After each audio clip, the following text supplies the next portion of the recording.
Welcome, everyone, to Hands on Politics. Ken and I here from the Bronx. Not actually in the Bronx right now, but we're a couple of brothers from the Bronx, and we bring those basic values to this podcast. And we love that we've got so many more new subscribers. The show is taking off, and we appreciate that. So if you are watching, please like us on Facebook and subscribe to us on YouTube. On Facebook, we are Hands on Politics at Facebook. And then for YouTube, we are Hands on Politics with Rich Ken 146. So Hands on Politics with Rich Ken 146, and we appreciate it. This is our 81st episode. Although, Ken, we've only done a handful so far with the video, but it seems to be working out real well. And, I think it was a good move for us, and give us some feedback. We also have hands-on HOP2025 at AOL.com if you want to write a longer note to us. We appreciate it. So, Ken, welcome back for episode 81. A lot going on. Minneapolis still in the news. We're going to talk about that. We're going to talk about Trump campaigning right now. We're also going to talk about the Democrats threatening a shutdown, and maybe a little bit about the Green New Deal type stuff, and when we have these really, really deep, cold episodes, what the impact of that is. So we got a lot on the plate. How are you this week, Ken? I'm doing good. Trying to stay warm here. Rich, I understand you got a couple or close to a couple feet of snow up there. Yeah. We got maybe a half an inch of ice, but that really does a job on us down here in Georgia. And so Sherry and I have been hunkered down here for a few days, but thankfully we don't have 2 feet of snow. But yeah. So how are you doing up there? Good. Yeah, we do have the 2 feet of snow, but for us, that doesn't take long to move it out of the way and just go on about your business. The worst thing about it is when you take the dogs out, they got nowhere to poop. Cameron, who now lives in Washington, D.C., they got close to 1 foot. Of course, they live on a... got that? Wow. Oh, yeah, they got a lot.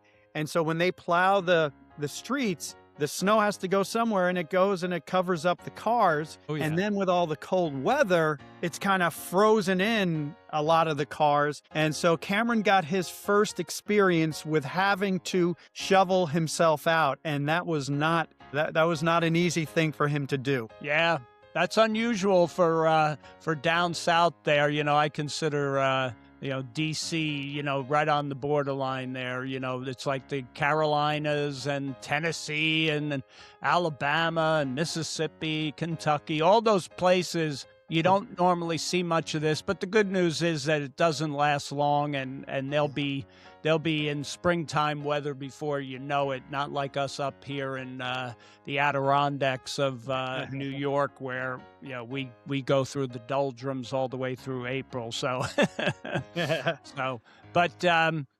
was a big event, and hopefully people are safe, and they'll dig out and sit back and watch Hands on Politics. Take some time off and maybe learn something, or get upset by something, or be happy about something we said. So we welcome you to the show. And Ken, so big stuff going on in Minneapolis still. It's funny. Minneapolis is the epicenter of this ice resistance, so to say, what they're calling their resistance. Yeah. It's funny how all over the country, ICE is doing their job in cities, and they're arresting thousands of criminals, and you don't hear anything about it. But in Minneapolis, they've chosen Minneapolis as where they are going to try to create chaos and get the administration to slow down their deportations. Why do you think they chose Minneapolis? I'm not exactly sure why they chose Minneapolis, but I do want to talk a little bit about Alex Preddy and maybe a tiny bit about Renee Good. eh, Because if you go on social media, you have people who have diametrically opposed views. And I just want to share my view with that, with what happened. Alex Preddy, I really do think that he's a tragic figure. And I think so many of the people that are outside protesting, not all of them, but a lot of them are just naive people that think they're doing the right thing. And they're just really tools of something bigger and something I think more sinister. But when it comes to Alex Preddy, he went to a protest with a loaded gun. It's legal. He Yeah. Oh, yeah. legally Second Amendment right, Ken. We're Second Amendment rights. You can carry a you weapon. That's can. not a problem. You can. However, you need to have your ID with you when you're carrying it, and he didn't Absolutely. have that. But he went to a protest with a loaded gun. He didn't stand on the sidewalk. He didn't carry a sign. He wasn't chanting. He was there to one degree or another to harass ICE officials, to harass law enforcement. No doubt about it. He's in the street with some other people. He didn't get out of the way when they showed up. He engaged with law enforcement. Now, some people would say, "Oh, he got pushed by law enforcement." Yeah, but he was just there allegedly trying to help a couple women who were being pushed out of the way by ICE. But the thing is, you can't do that. Like, it is legal to stand there with a sign. It's legal to chant and silly little slogans and things like that. But what you can't do is get in the way of law enforcement doing the job that they're hired to do. And I think if he and if Renee Good were peacefully protesting, they would be alive today. Absolutely.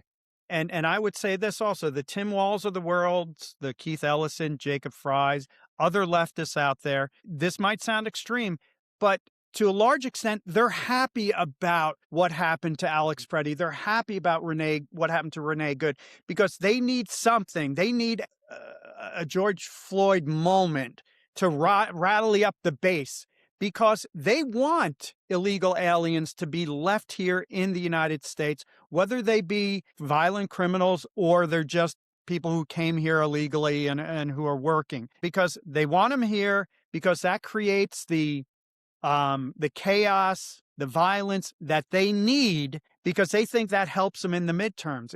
If you remember back in the summer of love, the summer of peace in 2020, that was a strategy on the part of Democrats to get Donald Trump out of office, create as much chaos out there. And then who gets blamed for the chaos? A lot of times it's the president. So that's what they're trying to do today prior to the midterms. They want to create as much chaos as possible so that they can win back the House, win back the Senate, and then keep Trump from doing the things that a lot of Americans want him to do.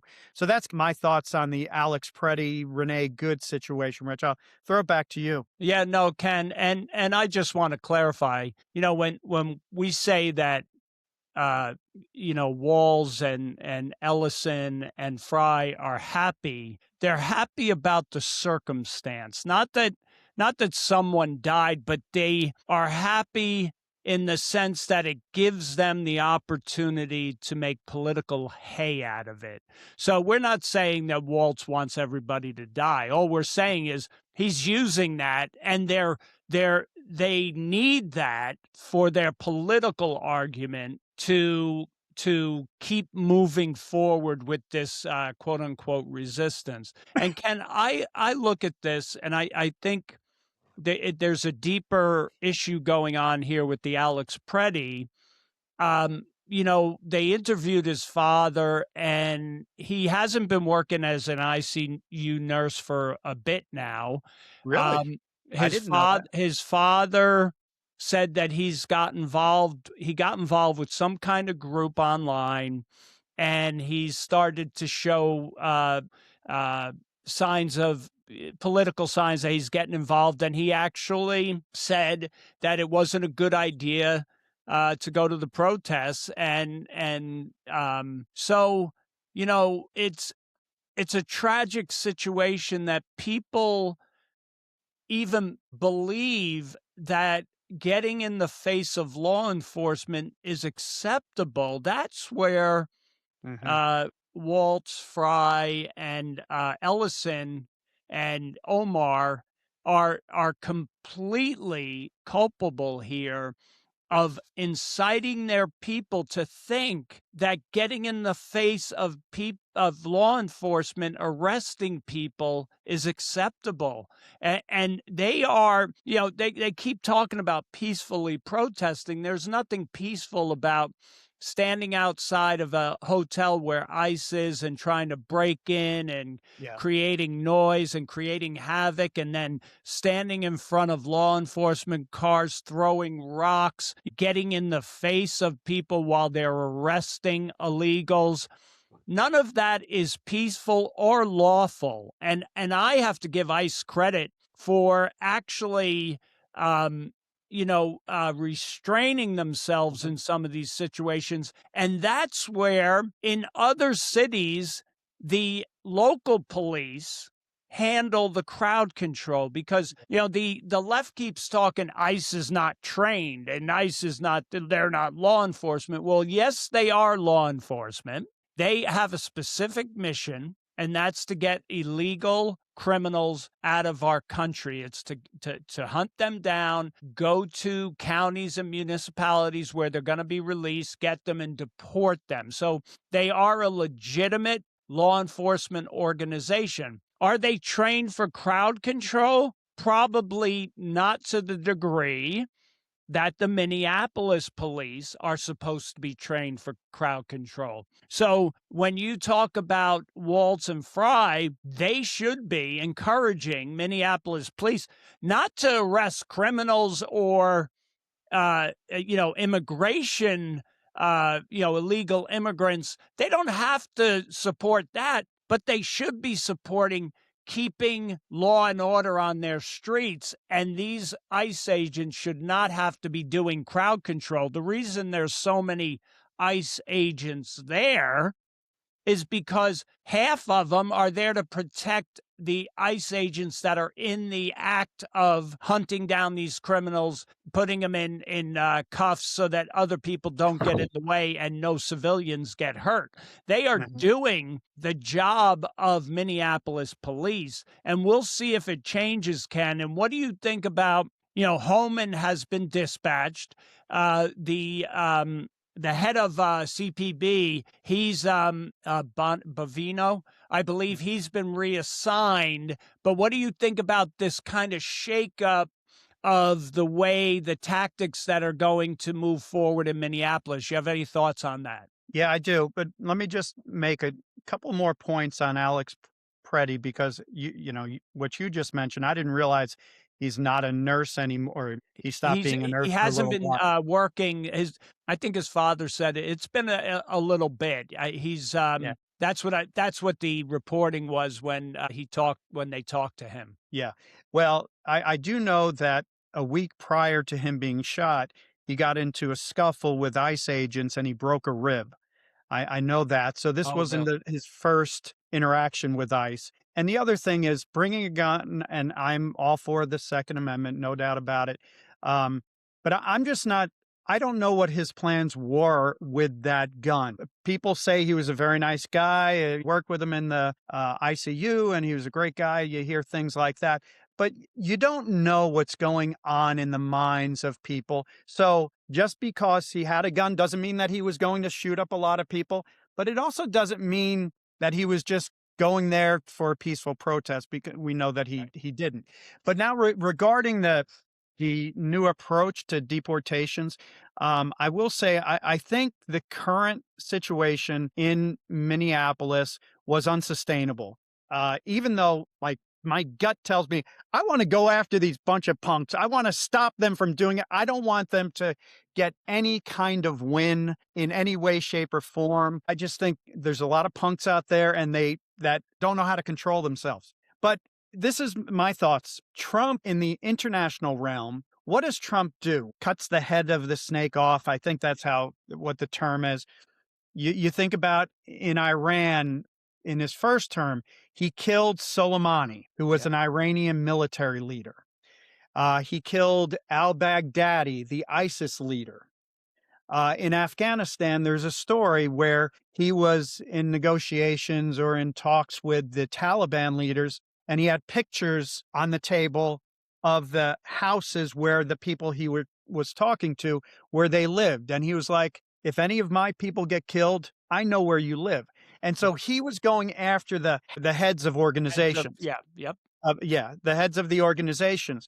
And I think maybe, and he might be doing it, but the thing is, if you're going after the little guy, the worker bees, they just pop up. It's like playing whack-a-mole. Right. But if you can go after the leaders, if you can go after the money people, if you can find out who's paying the protesters, if you can find out who's buying the Organizing the chats. Yep. yeah, exactly, exactly. Who's paying for the buses, the gas masks, the signs, the food? Find out who these money men are and go after them. Yep.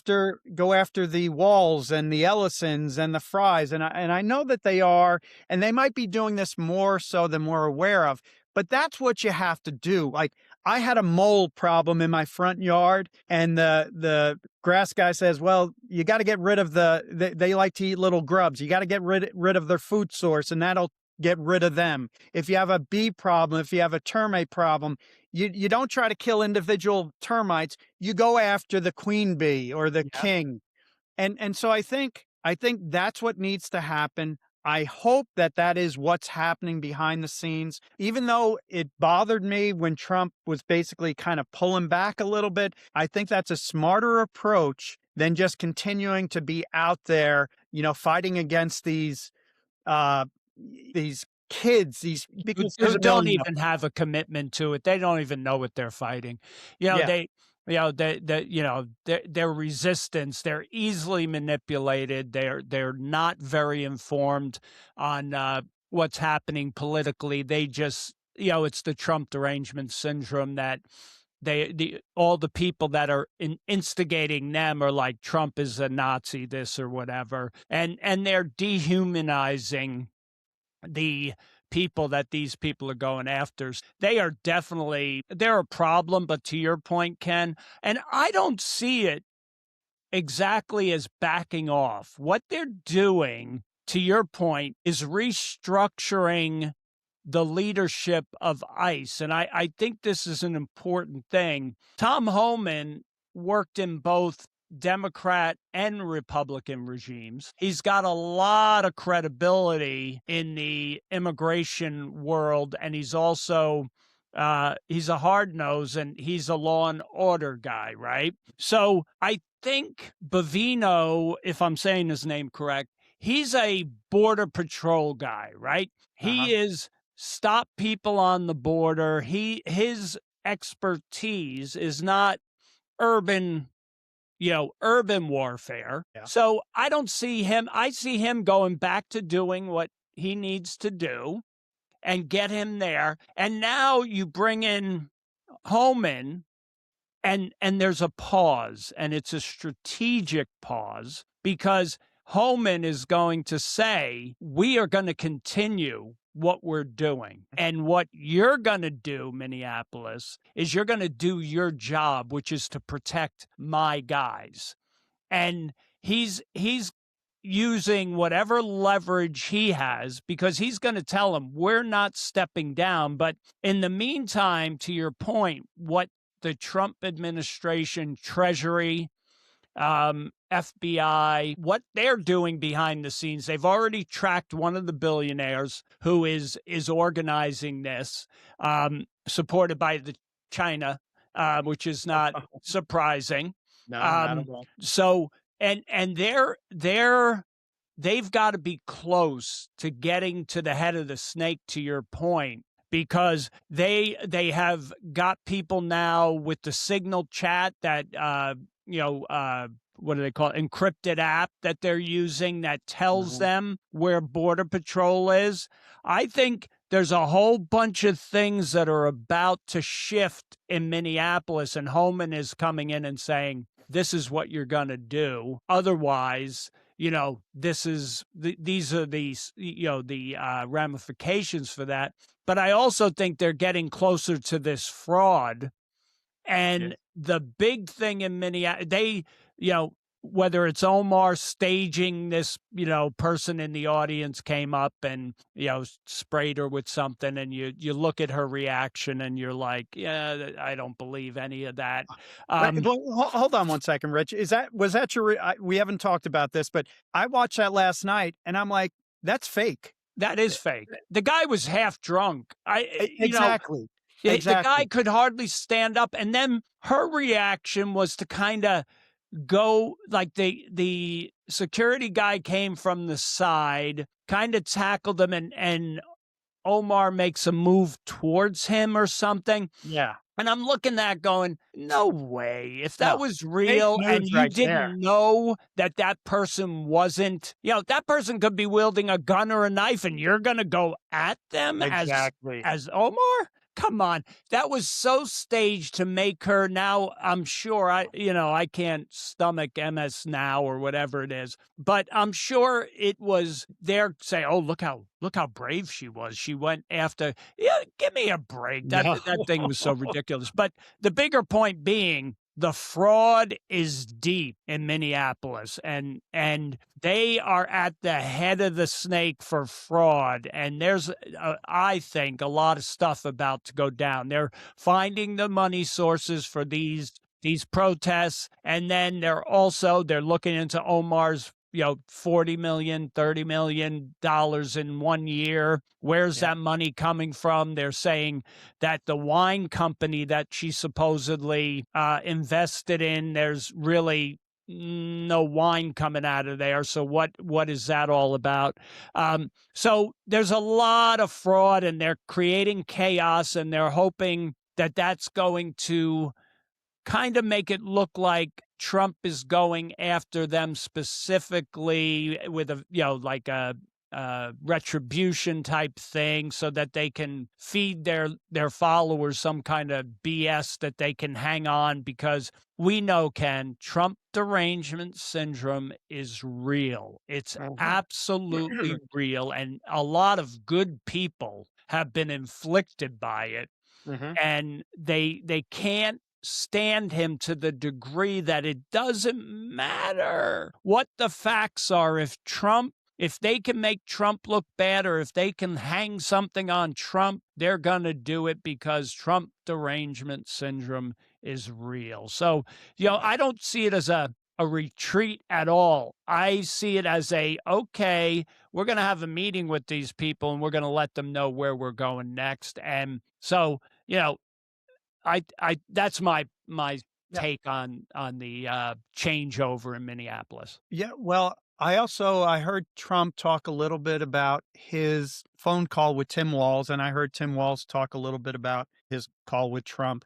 Hmm. And what I got out of it was that Trump said, "Hey, we can do some things differently. If you start handing over illegal aliens who are in jail, who are in prison, who are in courts, just hand them over to ICE, then we can, clean this all up." And I kind of heard Tim Walz somewhat agreeing with that, and I'm like, "Well, wait a second. That's what he should have been doing all Right, along." right, And exactly, so if he is agreeing to that, that's a huge, huge win for law enforcement, for Trump, for absolutely. people who want them deported. But of course, there's going to be major pushback on him if that is what Walls did agree to do. Yeah, he's already getting flack from his from the base on that one. And our listeners also need to know that there are three levels of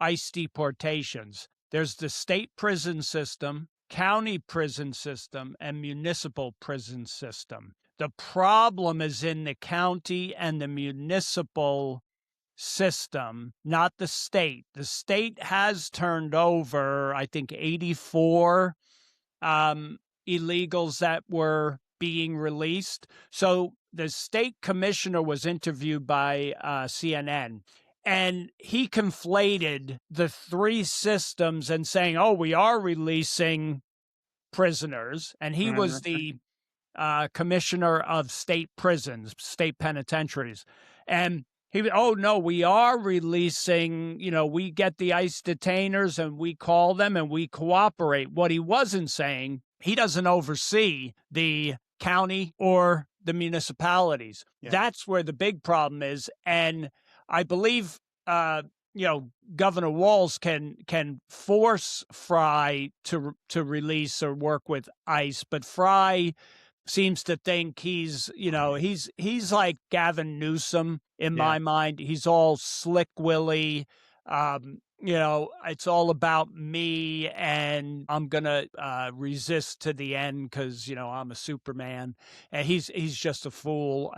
How they elected him, I just don't know. But so just when people are listening, if you hear that they're cooperating, only the state level is. The majority of what's getting released back into the community are the ones that they're picking up, and then because of no bail type laws, they're going back into the community. Mm-hmm. That's where that's where ICE is having to go into the community because they're not getting cooperation from the local law enforcement. And I don't know where it stands, but I do know that the Trump administration has talked about taking funding away from states or cities or counties that are sanctuary cities. So I don't know exactly where that stands, but I think Yeah. that's another example of working smarter, not harder, where you just say, okay, you don't want to hand these people over. You're not going to get that check for XYZ. So I'd like to see more of. I know he is doing it. I just don't know where it stands. Hopefully the courts support that, because I just think it makes common sense that the federal government should not be giving money to a state for anything if that state cannot be trusted to use the money appropriately. And any city or county or state that is not enforcing deportation laws or immigration laws has shown that they're not willing to follow the law in other situations. So I wouldn't give them any money at all. But Yeah. I'll be interested to hear where that stands. Hopefully we'll find out sometime soon. Yeah, and Ken, the Somali fraud is, like if you notice, that has kind of taken a sidebar issue, and especially in the mainstream and your CNNs and MSNBC type programs, they've been able to take that off the radar. And they love it, don't they? They do, and they're 94%, 96% negative press for ICE and the president. So, here's the big picture: is it feels like chaos when you're on social media. If you look at your feed on social media, chaos is what they're trying to create. They're sending out stuff that is very, very divisive. It's getting people angry. It's showing, if all they have to do is back them off, they're not illegal, they're not criminals, they're not this, it's just Trump being a fascist. I mean, if you're on social media, that's what you're getting in your feed. And the left is, people who follow CNN are getting everything bad about Trump. And people that like Trump are getting everything bad about Trump. So what they're doing is they're sending out stuff that they know is angering both sides. Mm-hmm. One side, it angers them against Trump. The other side, it angers them that Trump is being targeted. But again, these things that they're resending are how ICE isn't trained, how these tactics are not accepted by law enforcement. And these ex-law enforcement people say the way they're doing it is not proper, which is a whole bunch of garbage. These people, you've got these people on these programs saying, these tactics. Well, when's the last time you went to arrest people, your, detective or whatever, and the entire city population was spitting at you and kicking you, throwing crap at you when you made an arrest? This is unprecedented stuff for these people. Yeah. It's all garbage, but it's all showing up in your feed. Now, take a step back and move away from social media and look around in your neighborhood, go to the store, go out to a restaurant, go to the movies, do your normal stuff. None of it. It's like a breath of fresh air.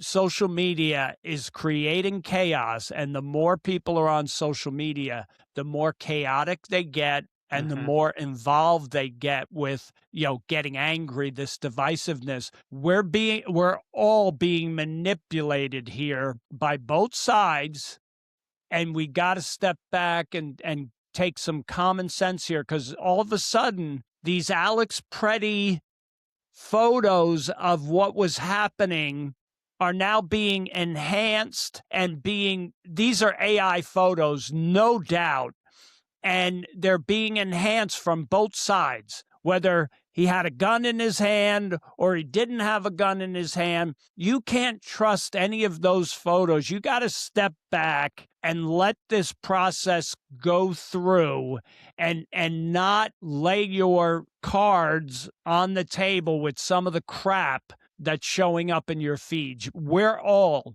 including us, Ken, Yeah. they're trying to manipulate us, but we're smart enough to step back and go, it don't make sense. That don't make sense. Where's Yeah. the backup on this? Where's the source? Where did this picture come from? And all you have to do is a couple of those types of analysis and steps, and you realize this is garbage. This is all garbage. So we got to be very cautious, and we can't fall for that. And it's going to be critical in the midterms, which is our transition, Ken, into what the president, his plan to help the midterms is. And he just kind of launched it yesterday. What are your thoughts? Kind of whatever I said there, and then we'll Yeah. transition into the president's midterm strategy. Yeah. And let me just say, I think what you just talked about there about us being manipulated, and if you step away from social media and just go live your life, you'll find that, hey, life is pretty good. That is 100% true. I get caught up in all this social media hype and the media pouring, gas on a little flame and turning it into something even bigger than it really is. So great advice there, Rich. Totally agree with you. So now you're talking about the midterm strategy. I just pulled up some stats. Typically, the party that controls the White House, in this case, the Republicans, typically they lose about 26 to 30 House seats. And in the Senate, they typically lose about 3 to 4 Senate seats. There have been exceptions, like in FDR in 1934, Bill Clinton in 1998, and George Bush in 2002. 2002 Yeah. after 9/11. Right. So sometimes they don't lose all these seats, but they typically do. Some of the reasons for it, the opposition party. So, like right now, that the Democrats hate Trump with a passion, and so Yep. they're They're going to really show up. they're going to show up. Now the question is, well, what's going to happen with the Republicans? Are the Republicans going to show up? And what I love about Donald Trump is that he's not a victim of circumstances. He shapes the future. He's not a victim of it. He's like, okay, well, historically, we lose a lot of seats. How can we change that? I'm Yes. not just going to sit back and allow Yeah. the It's not Republican Party to acceptable. lose, Absolutely. right? So what is he going to do? So he comes up with a plan, and he's going to campaign across the country, which he just started in Iowa the other Iowa. day. Yep. He's going to spread the message of the accomplishments that his administration has accomplished, Yep. economic growth, GDP, inflation down, unemployment, law and order, affordability, all these things. So he's going to talk about everything that's going well. He's going to mobilize voter turnout, Yep. and he's going to target key districts. Now, who knows how this is going to work, but I just love the fact that he's just not going to sit back and just see what happens. He's going to go out there and do everything he can to put Republicans in position to have a successful midterm. So I love it, Rich. Don't know how successful it's going to be. I hope it's incredibly successful, but great idea as far as I'm concerned. Yeah, no, absolutely. But here's my concern. Here's my constitutional republic coming out in me. The GOP has always been very comfortable with the minority status. Donald Trump pushes them to be what they said they were going to be during their election cycles. But we have way too many people in the GOP, in the Senate and the Congress, that would be absolutely comfortable with being in the minority, because you know what that does, Ken? It lets their lazy asses do nothing, and now all they I can complain. I don't believe if the Republican Party supported the Trump and the electorate's decision to put Trump in office on border, waste, fraud, and abuse, lower taxes, better climate for business. If they support voter ID, integrity in voting, the really core issues. When's the last time you saw Republicans gathered together talking about, while we got the House, while we got the Senate, let's move it forward? It was, who was asked the questions?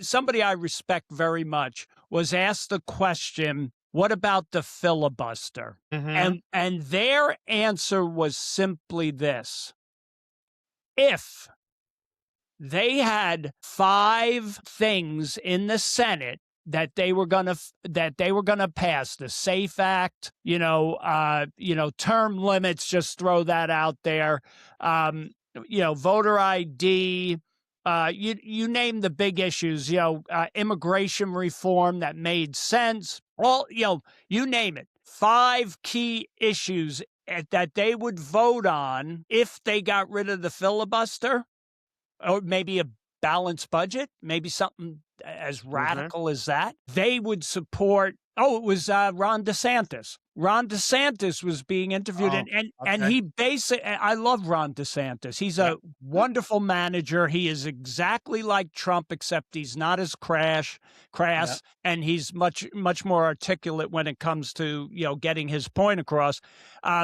He was saying, I can't support it with the way the Senate is right now, because if they get rid of it and they don't do anything, then the Democrats don't even have to say that they're getting rid of the filibuster. They say, the Republicans already didn't do anything with it. And then, at least we would have a fighting chance if they don't do anything with it, if they're not going to pass legislation. So President Trump, again, has the American people like us that just want, his policies are phenomenal, and they're not even conservative in general. They're just common sense policies. Right. He, again, has the will of the people and a handful of people in Congress and the Senate that have been elected during his term on his side, and he's going forward with them into the battle. But we've got too many people, especially in the Senate,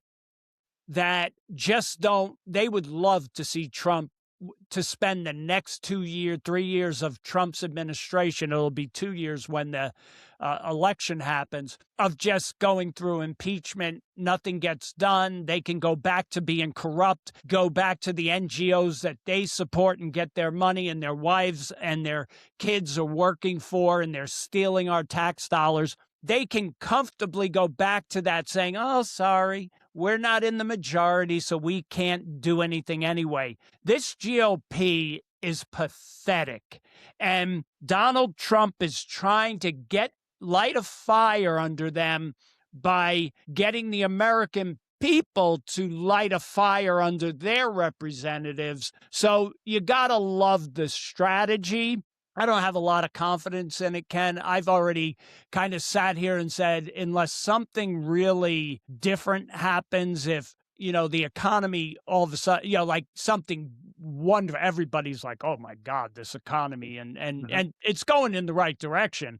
But if all of a sudden, all the things that we know are in place start really showing up early enough, then we have a chance. But it isn't going to be because the GOP did anything. It's going to be because Trump's policies are taking effect And people might cringe at Donald Trump. They do on our side as well. I do as well. I cringe when he talks about certain things, but his policies are great. And that's what we're here fighting for, is the policies that impact us day to day and that help our country be safe, secure, financially strong.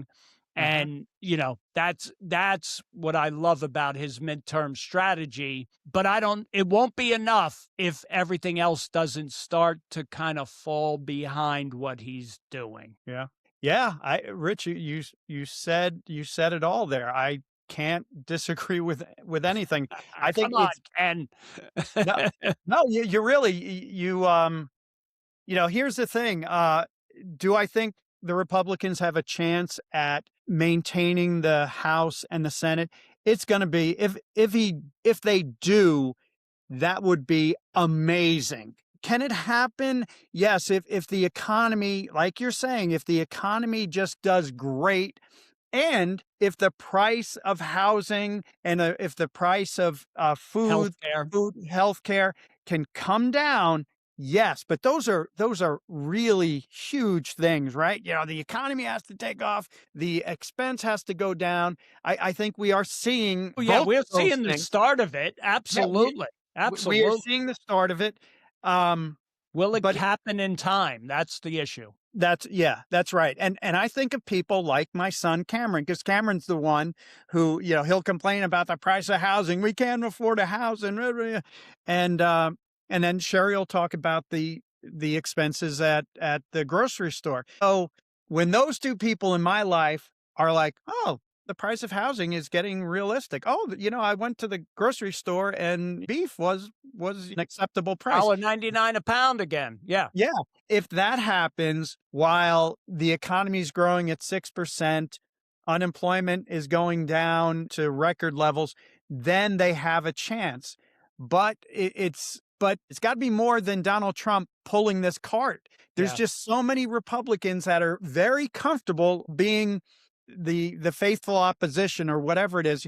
For 40 years when I was a kid, the Republicans didn't control the House for 40 years, and then Newt Gingrich came in and they won back the House. I just thought, well, we would never have the House, but then Newt Gingrich comes in and does the Yep. whatever the Contract with contract America. with America, and we take it back. But there's way too many Republican politicians who are happy being number two. They're happy to be on boards when they leave Congress. Oh, I'll get this nice little cushy board job. I'll run an NGO. My kids will be running. I'll be able to hire my kids in this NGO. There's so many advantages to politicians for not doing anything. They can make a lot of money not doing what we want them to do. And it seems like the only person fighting for us day in and day out is Donald Trump, Rich. Absolutely. Absolutely.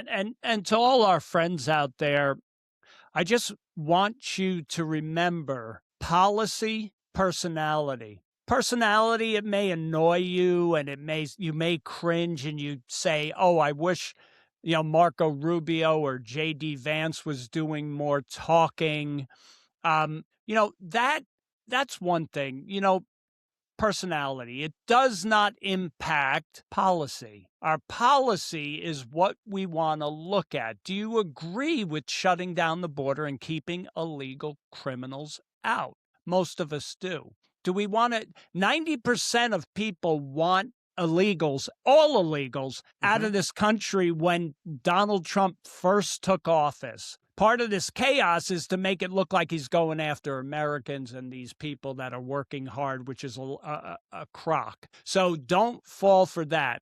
But if you want policies of a safe world, if you want oil prices to go down, energy policy, if you want food prices to go down, you have to look at what his agriculture department is doing and supporting farmers and additional cattle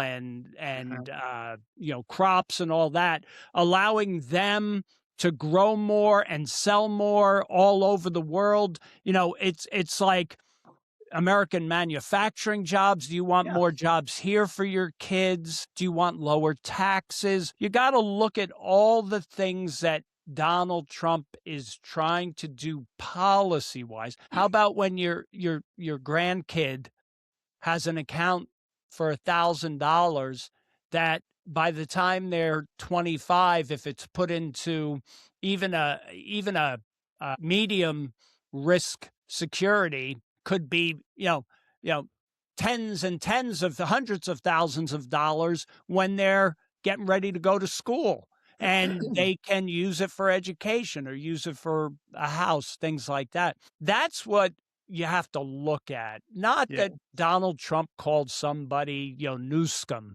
Um, you know, you, Well, Rich, how he's about a this? petulant child at times, and Yeah. like just leave it alone. But you got to look at policy, and then look at what the Democrats are doing, right, Ken? So, you know, men and women's sports. They want to higher taxes. They want to give illegals health insurance, which puts pressure on our health insurance. They want to take more money they want to tax the rich. They want to tax businesses. They want to basically ruin our country. If you want to see what they do to the energy, just look at your electric bill. That's Yeah. your state-run Democratic Party. If you're in a Democratic state, your electric bills are skyrocketing. And if you're in a Republican state, your electric bills have remained the same or gone down. So that's not Donald Trump. That's your local Democrat. So you got to look at the both sides. It's a policy issue, not a personality issue. I'm sorry, Ken.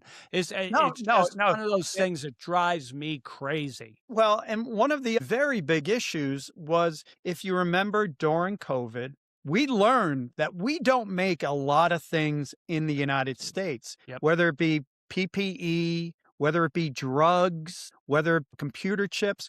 There's Yep. so many things that are being made in China that if we are ever to, and we had COVID, so that stopped a lot of the flow of goods. And we're like, okay, we have thousands and thousands of cars sitting in parking lots that haven't been completed because we don't have chips that Yep. the cars need. We didn't have chips we need chips for military airplanes. We have different drugs that we need over here, and everything is being made over in China. And so Donald Trump saw that, and he realized how vulnerable we are to like natural disaster, trade wars, a real war with China, whatever it might be. And he said, we can't do this. We have to take steps to correct this. And he doesn't want to correct it over 5 years or 10 years or 20 years. He's like, we got to Now. correct it right now. And I'm Absolutely. sorry, anybody with a brain knows that we should not put ourselves in a situation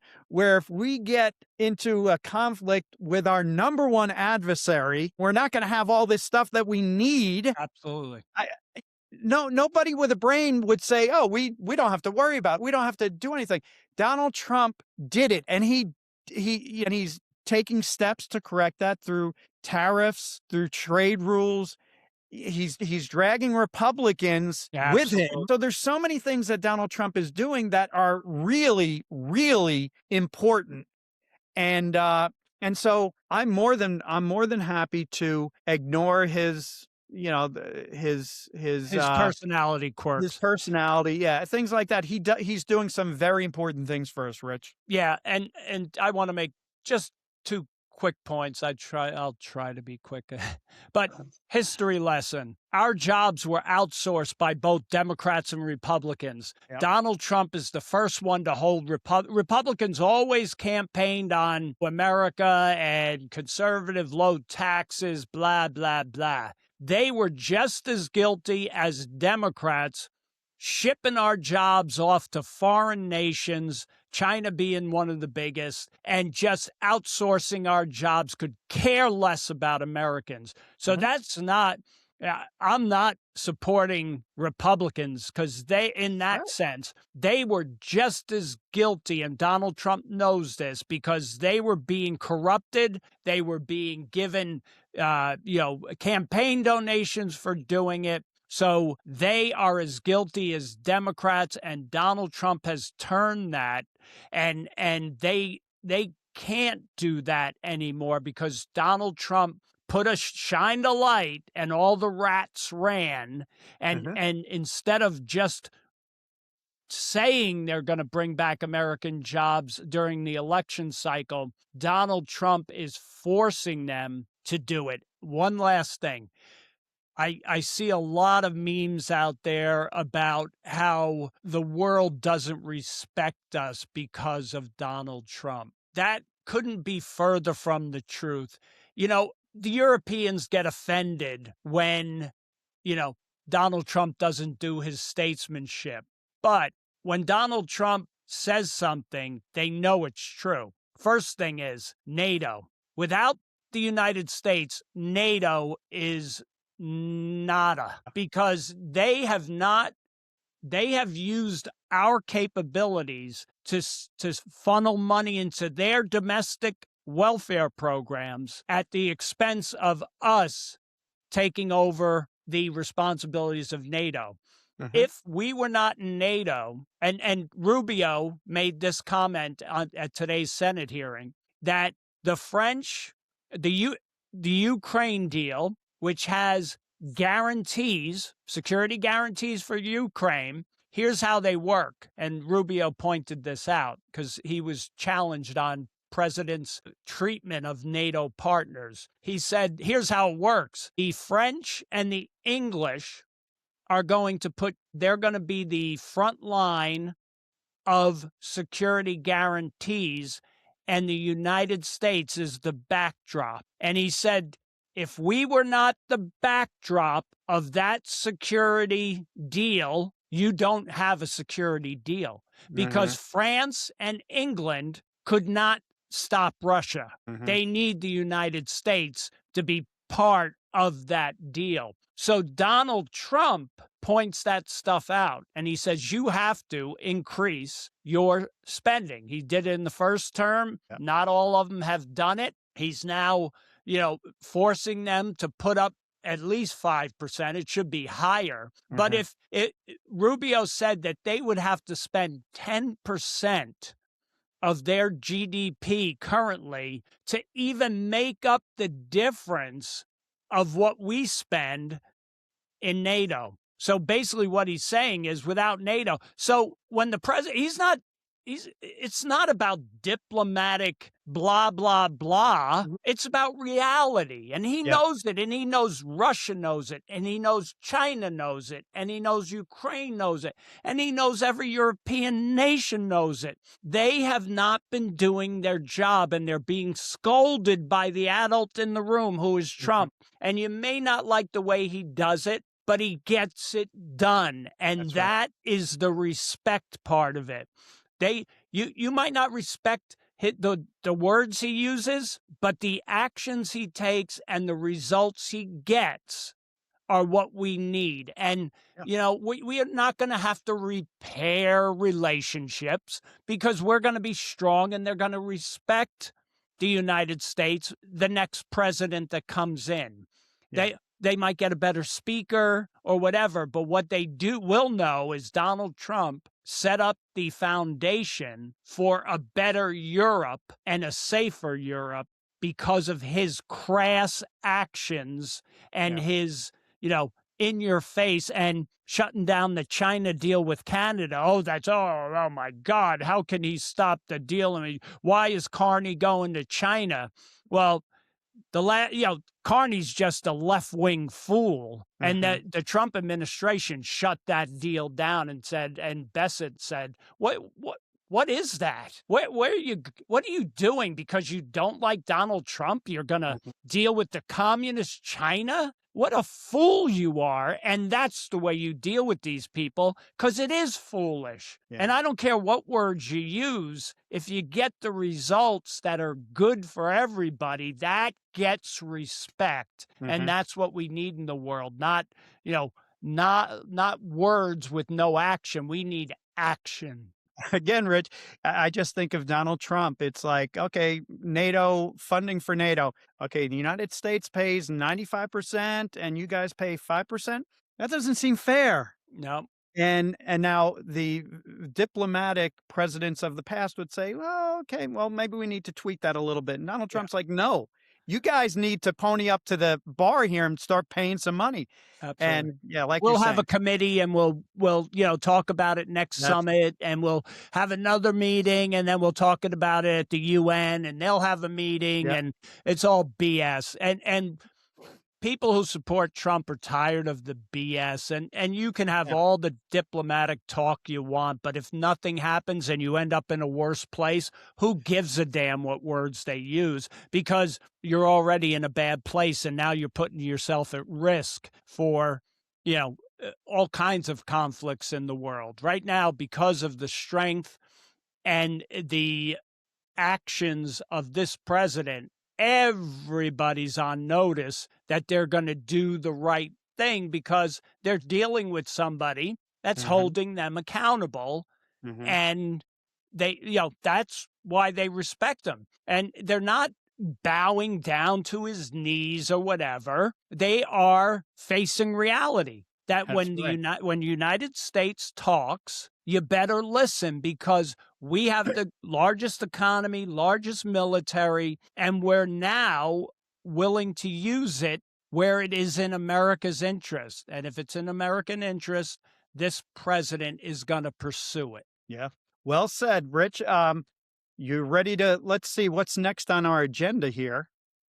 Um, you want to Oh, talk a little bit about the the shutdown, Ken. the shutdown? What do you think about that? I find this very interesting. I think is it Well, next week that they have to vote on appropriations or whatever bill? yeah, yes, and I've said this before. During the Trump administration, I've learned more about how our system of government, how international trade, where everything he does, there's people up in arms and complaining about this or that. And so it just forces me to dig in and make sure I understand what's happening. And this was one of the issues that I didn't understand. I'm like, wait a second, in October, didn't we pass the big beautiful bill?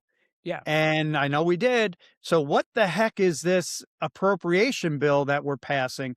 So I kind of dug into it. Now I finally understand.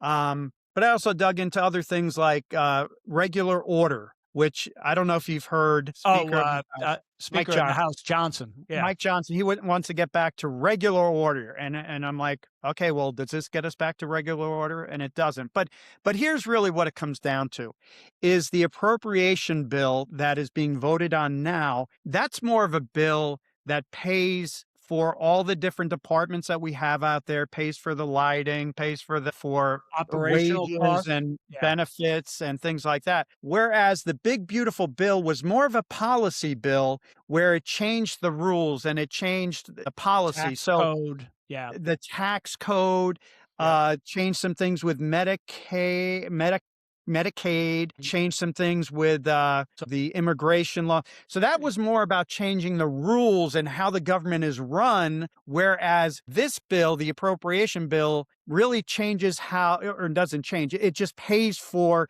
normal orders. yeah. Does that make sense? Yeah, it does. Yeah, operational costs basically. Yeah, the operational cost, it's just like, okay, well, this is how much it costs to operate it, and we got to cover those expenses. Hey, but we want to change some things, and that's what the big beautiful bill was all about.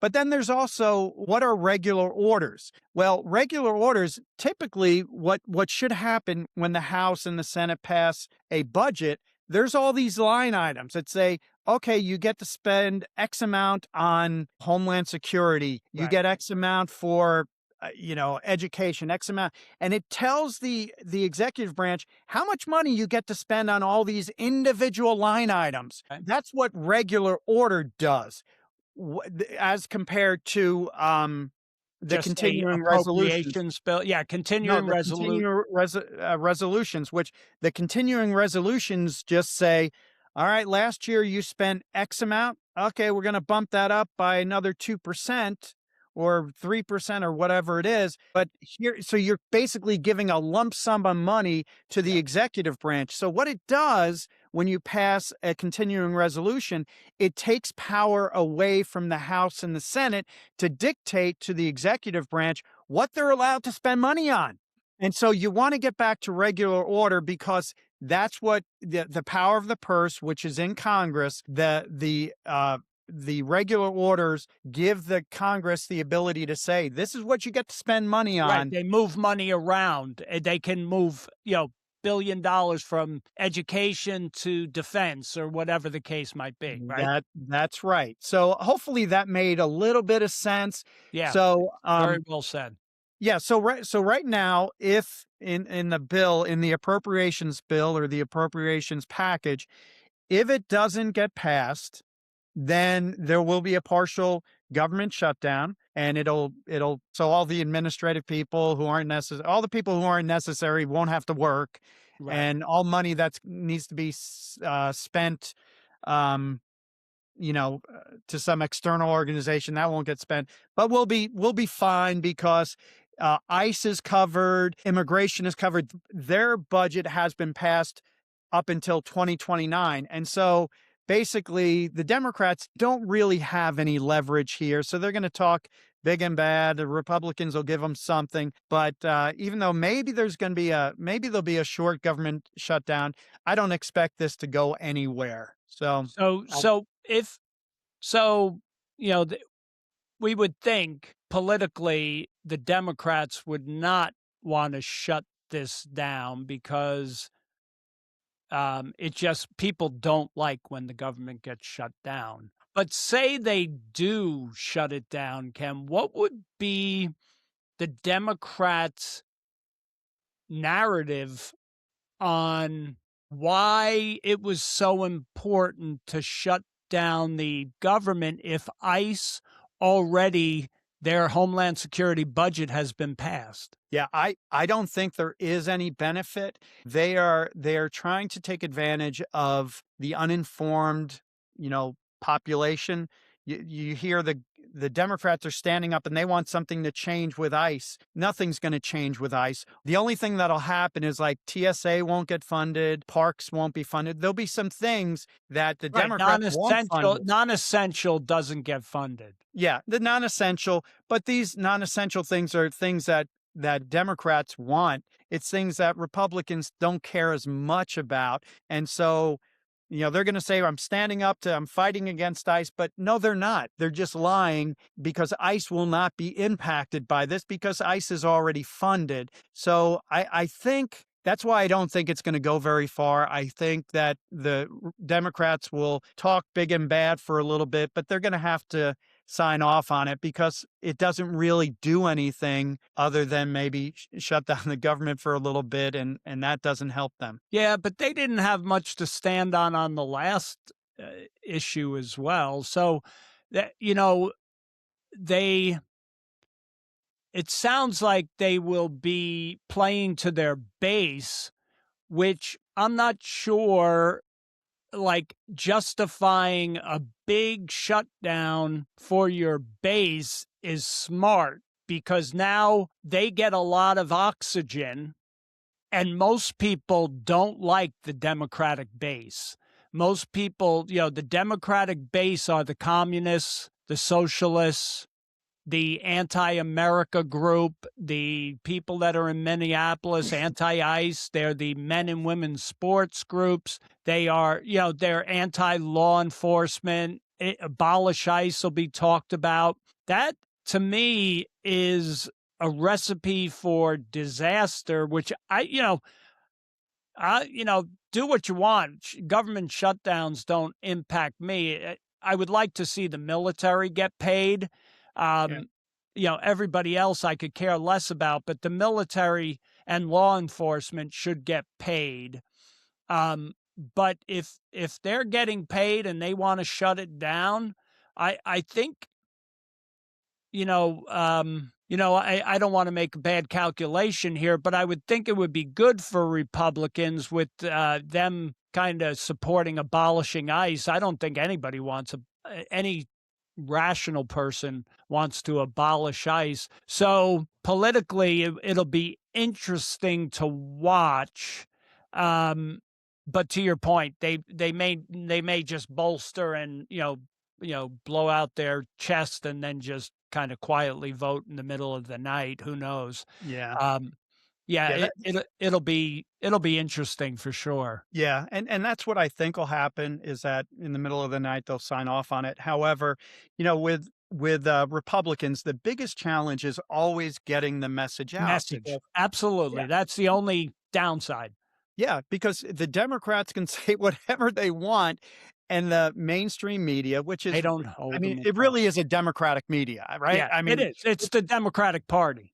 it is the Absolutely. Democratic Party, and so the Republicans have to get their message out. They have to get through that the Yeah, the Democratic Party yeah, media. yeah, You have to get the message out, and maybe that's where maybe Trump doing these, the campaign speeches, maybe that helps. But it also makes you wonder, where are the Republicans? Where are yes, what? exactly. That's the problem. I saw uh, what's his name? Lindsey Graham, who I can't stand Lindsey Yeah, Graham. He I don't just like him. drives me crazy. The guy's never met a war he didn't like. He But can't why do wait we have for Trump to bomb Iran again. I mean, oh my gosh. he's just unbelievable. Does he get like Yeah, does he get paid for every bomb we drop? yeah, I I think he don't know. does. Yeah. But where are all the Republicans out there on all the shows and I don't know, maybe they're on shows that I don't watch, Yeah. but the Republicans, that's the thing, you talked about it earlier with the Republicans, I don't Where's know, their they're not true passion for the believers. country? What's that? Where's their passion for the country? Yeah, It's like they're just so like benign and just it's like they're just sitting there waiting for Trump to do something and they're sitting on their hands and I'm sure they're at cocktail parties with their donors going, oh God, I can't wait for this guy to be out of office. yeah, It's like he there's so much going on. It's like we have to talk about this and this. It used to be one issue at a time, one issue per term. Now this guy's talking about 25 issues per day. I'm yeah, exhausted. That's kind of what they yeah, just don't have the work ethic that we need to fix stuff that the Democrats have broken for so long. Like, why is Minneapolis taking so long? How tell me if you made $30 million last year, Ken, and you go to do your taxes, do you think the IRS couldn't figure out where that money came from? well, Right? I Or they would at least ask the question, like, did yeah, you have stock you haven't been kind of calculating over the years? Did you mhm, inherit from your grandmother $30 million? Or Treasury pays out Medicaid and Medicare and child care. And if you don't see where, that money go, there's got to be ways to track people's accounts. I know they can. of course So they it's can. like there's no passion to get to the root of this Yeah, corruption. And that's why I know Republicans are involved in it because they are very slow to push it. The only people pushing is the administration. yeah, Everybody else is slow walking everything. And they're all in the back shredding documents with their that's right, NGOs. that's And right, and I don't care what party they're in, they're all trying to, not all, but the ones that have been around a long time, they're yeah, in the back. Hey, shred those documents. You got to yeah, start putting stuff away. Like that's what's going on here, in my opinion. But call me a conspiracy theorist, but I think all these politicians have been on a gravy train, and the reason so many people hate Trump is he is stirring up he's draining the gravy train and giving the money back to the taxpayers, and that's why he's hated so much, and that's why these guys in both that's why the GOP to me is not moving forward, and they just talk when they're uh-huh. in front of Fox News or CNN. They just talk it up. Yeah, there's no doubt about it. What Trump did to them, one of the reasons they hate Trump so much, and make no doubt about it, it's when Trump was running in 20 whatever 15 or 16. so, mainstream Republicans wanted no part of him Yep. because, as much as the Democrats, the Democrats and the mainstream Republicans hated Trump equally. And Yes. that's because they had a really, really good thing going in Washington, D.C. When the Republicans are in power, then the Democrats run the think tanks and things like that. And then when the Democrats are in power, then the Republicans run the think tank. We all make a ton of money. We Mhm. don't have to work too hard. We know that once we retire from politics, we're going to have 50, Yep. $100 million sitting around. This is a great thing. Trump comes in and he's turning over tables, and Yep. none of them liked it. Some of them pretend to like him now, but most of them don't.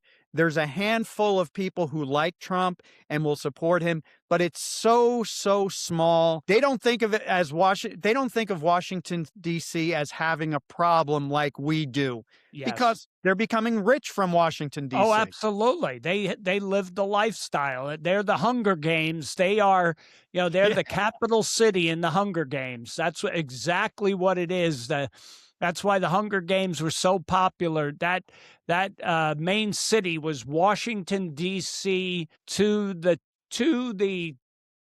Yep. Yep. Absolute corruption, and they hate that the American people are onto them, and that's why the midterms are, I just know there are Republicans that would love to lose the midterms. Absolutely would love to, because they'll take a deep breath and they will say, okay, now we'll spend our time just on impeachment and impeding Trump's agenda, which would be so disappointing. And, so it's just frustrating. Go ahead, Ken. Yeah, let me make, just using an analogy. Have you ever seen Braveheart? Oh, I love Brave. Every time it comes on, it's one of those movies I always put on. That's right. Braveheart, Yep, I could watch that. I've watched yep, that a million times. yep. Now, Braveheart, and for those who don't know, it was Scotland. Braveheart, who's Mel Gibson, played Great, by Mel great, Gibson. great role. He's a freedom fighter up in Scotland, and England is trying to take over Scotland and all this. But anyway, Braveheart wanted to kick out the English from Scotland. And he Yep, was a true believer, and he had a band of brothers, and they were yep. basically fighting the English, kicking the English out Independence of for Scotland. Scotland. Absolutely. Yeah. And Braveheart tried to get the royalty of Scotland to come along with him. Yes. And some of It's a them did. great scene. Great scene. Yep. Yeah, a great scene. Well, in one of the battles, Braveheart is fighting against what he thinks are the English. And as he's fighting, he knocks somebody off of a horse, and the guy's helmet comes off, and it ends up that Braveheart was fighting against Robert the Bruce, the Scottish royalty. Yep. So Braveheart found out the guy he's fighting for Scotland, and a Scottish king was fighting against him. And I gotta believe, then the analogy here is Donald Trump is Braveheart fighting against, the Democrats and, whatever, Rhino Republicans, and he realizes that the royalty, Robert the Bruce, is the Rhino Republicans that he's fighting against. That's a It- great analogy. Robert the Bruce actually in some of the scenes is arguing for Braveheart, and he is saying, we've got our chance here. Let's side with him. And he's trying to convince all the elders who are being wined and dined by the English, and they've been given their piece of the pie, and none of them want to give up the piece of the pie for the chance that they can break away from England. And it's the scene is so powerful because Braveheart believes he's fighting for Scotland, which he is, but he thinks that that king Robert the Bruce. Robert the Bruce is with him. Like he finally convinces them, and then when he knocks him off the horse and he's there, he's just like devastated. Oh, yeah. And that's what Braveheart is Trump, but he's also that scene, he's the American people, because the American people are now seeing that their government doesn't work for them. The government works for itself. And the political class is not connected with the people anymore. It has become very much like it was when our founders broke away. It has become this bureaucratic nightmare that thinks it is responsible to tell the people what to do as opposed to working for the people. And that's kind of where we're at in our history right now, in my opinion, is that with all this movement, like the Mandamis and the one in Seattle, they are trying to bring us completely back to that, away from representative government and individual opportunity, and going to this communal crap, the warmth of collectivism, which we know only brings the warmth of poverty. Mhm. We're in that kind of battle right now, and we don't even have our leaders on the right side yet. Our leaders are still like on the tightrope here. Is this Trump phenomenon going to go on past Trump? Mhm. Has Trump gotten enough followers that they understand that the battle is bigger than Trump, that the battle's against the American people? Is J.D. Vance going to carry the sword going forward? Is Ron DeSantis? Is Marco Rubio? Who is that person going to be? And will they continue to spear us here in DC, or are they going to let us slowly fall back into our comfort zone of Mhm. the warmth of collectivism, and screw that? Give them a little bit of individual opportunity, but let's make the social programs bigger and make more people dependent so that we win elections from now going forward. You know what I'm saying? I love your that was a great analogy. Braveheart, one of my favorite movies. Yeah. Well, Rich, anything else we want to talk about before we're about 125 or so? Anything you want No, to talk about? no, I think we've done okay. I think we're going to see my prediction. I'm just going to make a prediction. By the time we get together next week, something will have happened in Iran. Um, Oh, I'm just, really? I'm just the way you talked about Lindsey Graham, Mm. and the way he was talking, and the way Rubio was a little bit standoffish about what's happening in Iran. He was asked about the people that were getting killed in Iran. I'm just thinking that armada has been, it was scheduled. It's already there I think in my estimation of when it was supposed to get there. I think it's been there now, and they are now going through maneuvers of what they're going to do. Um, Trump, here's why I believe something will happen by next week. Trump made a promise to the Iranian people. Yeah. What does Trump do with his promises? Yeah. He follows through with them. He keeps them, right? Yeah. And these people have been murdered and hung and shot down by the regime. And he's being very, like, people are saying, well, these people are getting killed. And he's like, well, I'm being told, blah, blah, blah. He's being very Coy. diplomatic in Mhm. his answers, being very like nonchalant, and that's not Trump. So he's waiting on a couple of options. I don't know what that's going to be. I hope, I pray for any military who's going to be involved in this, but something will be done, whether it's cyber, whether it's, like some kind of tactics like they used. The Ayatollah probably should be in a bunker someplace, because Yeah. that's the number one thing. I think we're going to read that the Ayatollah was taken out. But my prediction for next week is that we will be talking about whatever happened in Iran. So mark the tape, producers, and potentially some changes in Venezuela, but we'll see on that. Not as dramatic on Venezuela, but I think we need to keep our eyes on that. And then I think Minneapolis is going to simmer down. We won't have as much to talk about because I think tactics will change, and the media will get bored of it because there's not going to be enough resistance going on in Minneapolis.